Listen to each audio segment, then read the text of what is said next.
I want to talk to you about the detox enzymes, and this is a pilot thing because I only roughly know what I'm talking about. I read about them through Michael Murray's book of Michael Murray ND NNN. Michael Murray's book, Encyclopedia of, I don't know, nutritional medicine. Can't remember. But he's not a real doctor. He decided not to become a real doctor because his college mate at university said he fixed some guy with, say, arthritis. Just took a few herbs or something. He sorted them. And Michael Murray said, "How can you do that? That's impossible." Then he told him about it. And that's why he followed that path. Because that guy healed that guy. Or whatever. Yeah. So, yeah, I think you should know about these detox enzymes. I'm calling them detox enzymes, but they're actually really multi-purpose enzymes in humans and everything.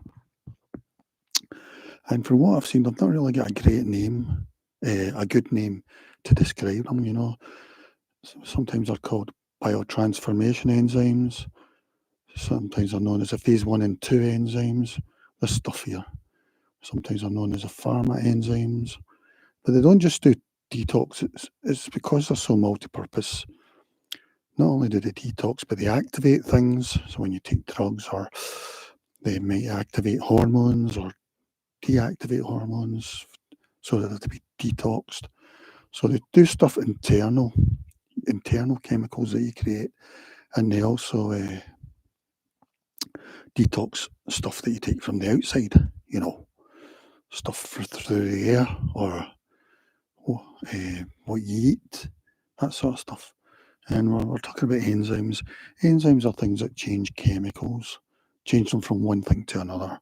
They might add something, or they might take something away. They might add an oxygen molecule, or they might reduce it, take an oxygen molecule away, or they might add something else like a sulfate or a methyl, something like that.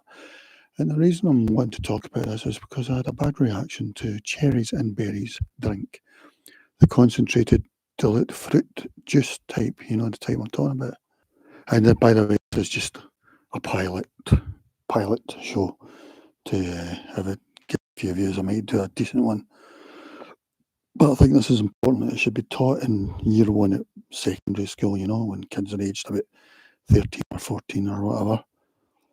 Because these enzymes are so important, and a lot of people that think they've got allergies might have a weakness in these enzymes. And, you know, I checked Google Gemini, and it says humans may have about 75,000 enzymes.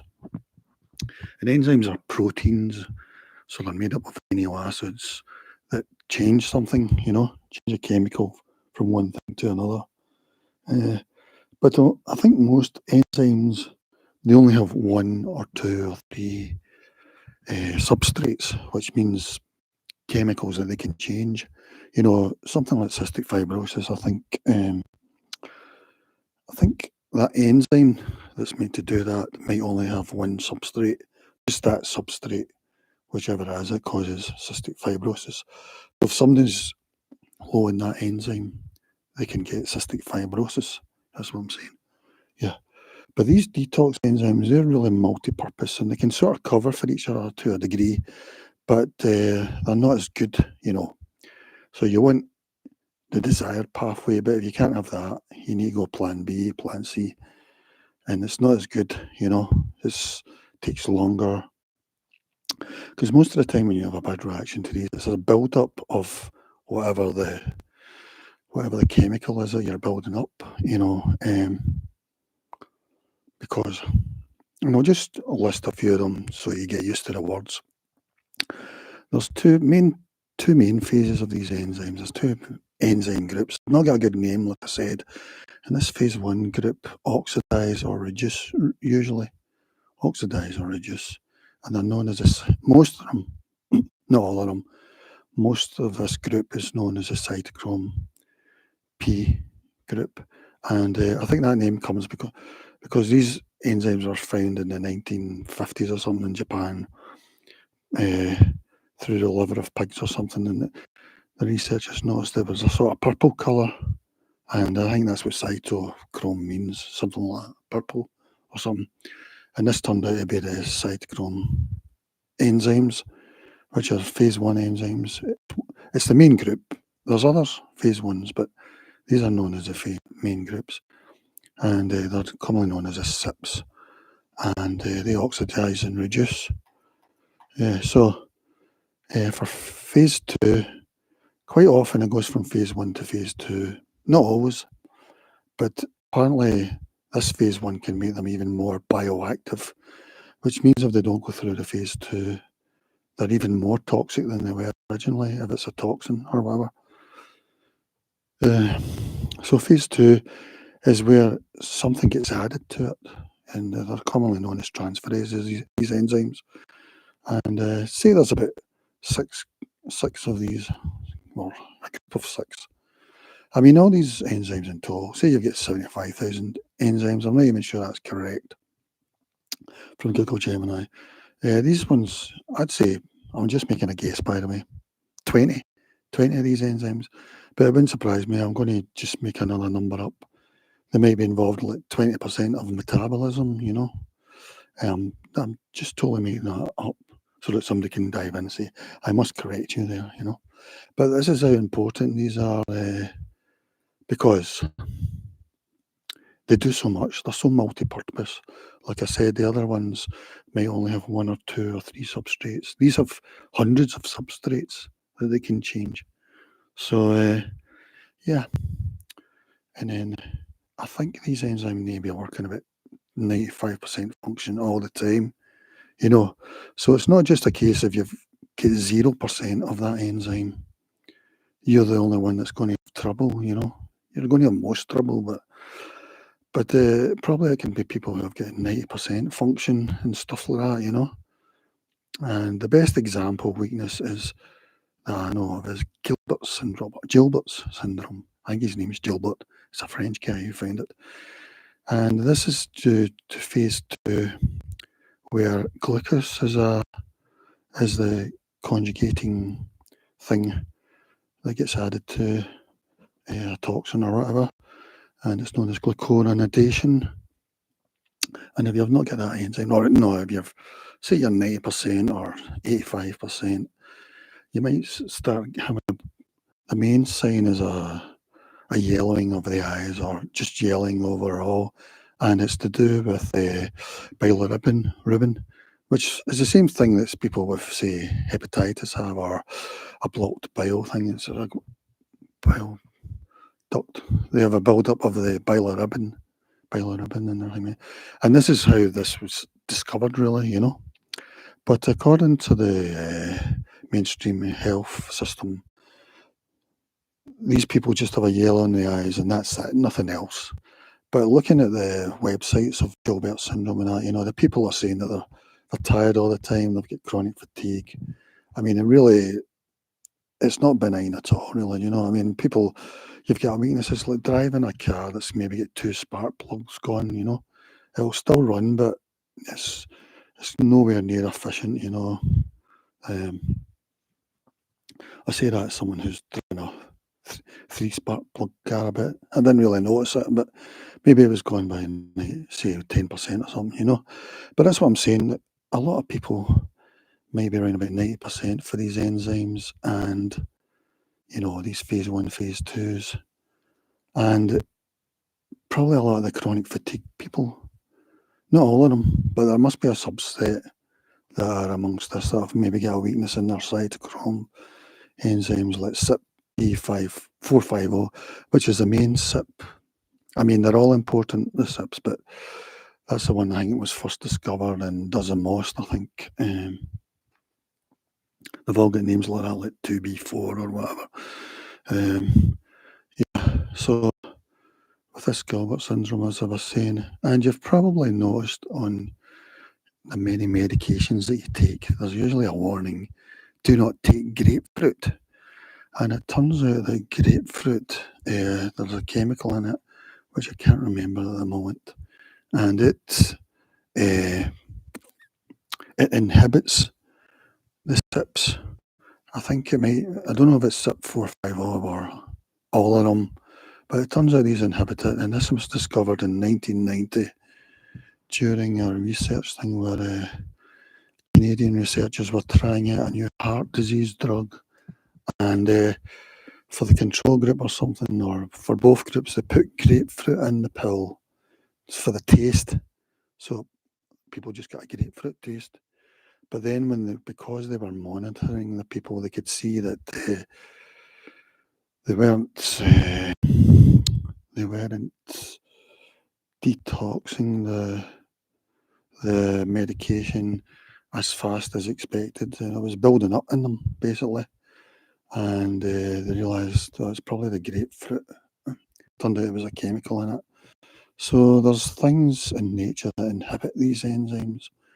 And we know about grapefruit. And this is why on your many medications, this is why it says on it, do not take grapefruit.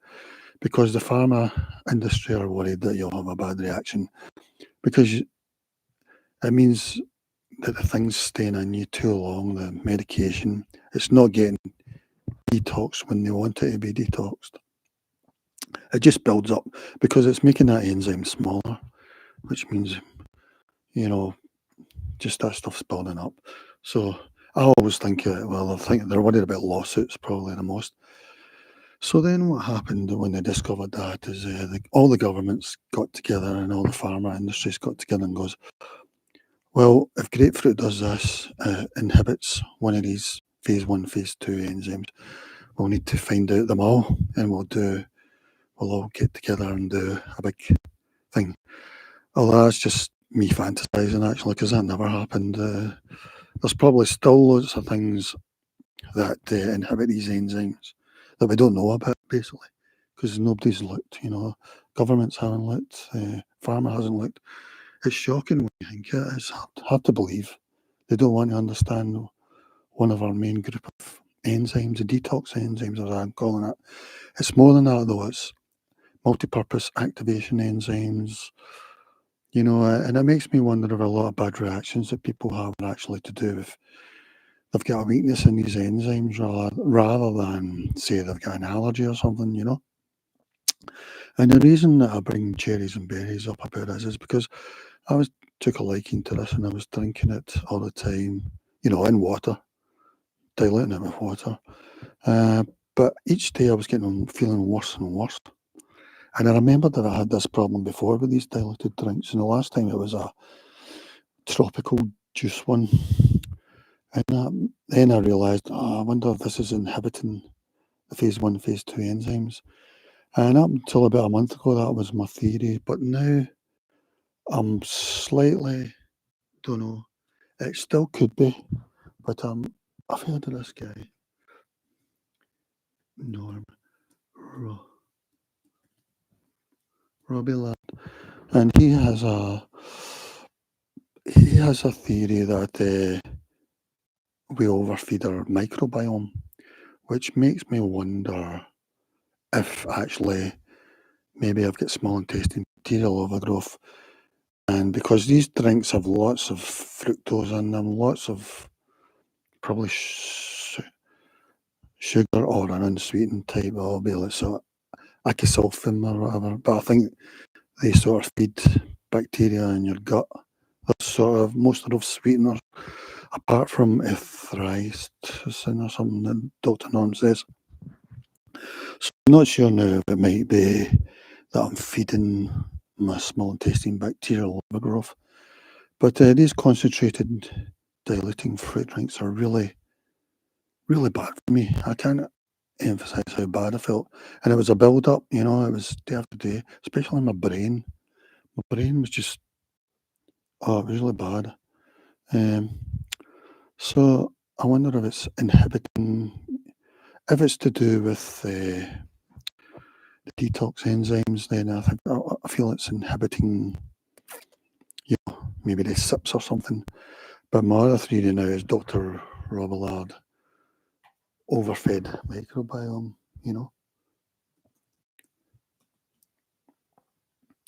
microbiome. Anyway, these are just sort of things to look at. I just wanted to especially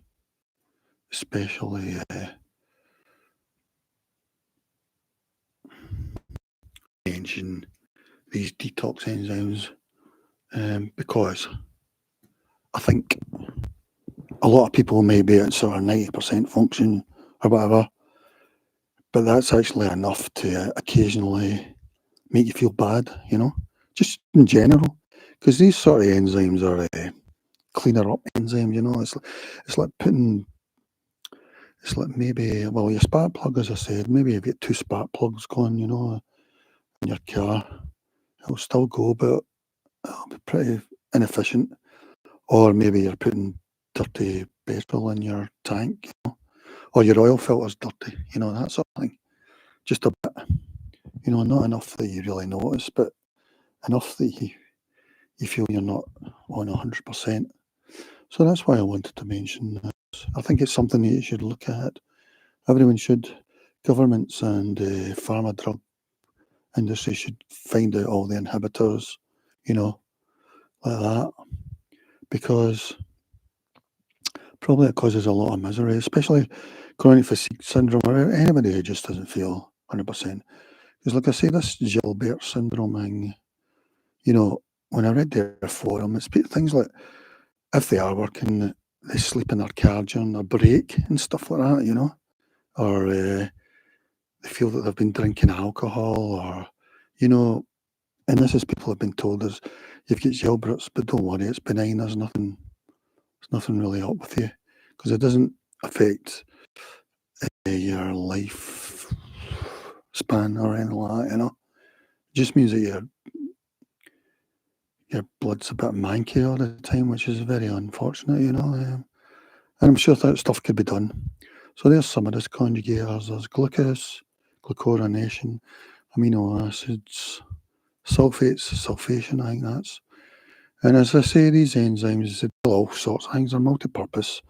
Like I say, most enzymes probably have one or two or three substrates that they deal with. These have probably got hundreds and thousands in us, They do detox, which means that if it's external, they take a chemical that the body doesn't know what to do. And if you don't do anything with it, it'll just build up if you're still exposed to it. Like lead poisoning. Humans can't do anything about lead poisoning anyway, so stay away. But there's lots of other things, one man's meat is another man's poison. And that's how these enzymes came about, actually. I think they're like plants developed compounds so that things would eat them, but then those animals developed enzymes so they could eat them. And it just goes on. It's a animal plant warfare thing. But these ones in particular are sort of so generalized to us. And like I said, they deal with internal and external toxins like your neurotransmitters in your brain and things.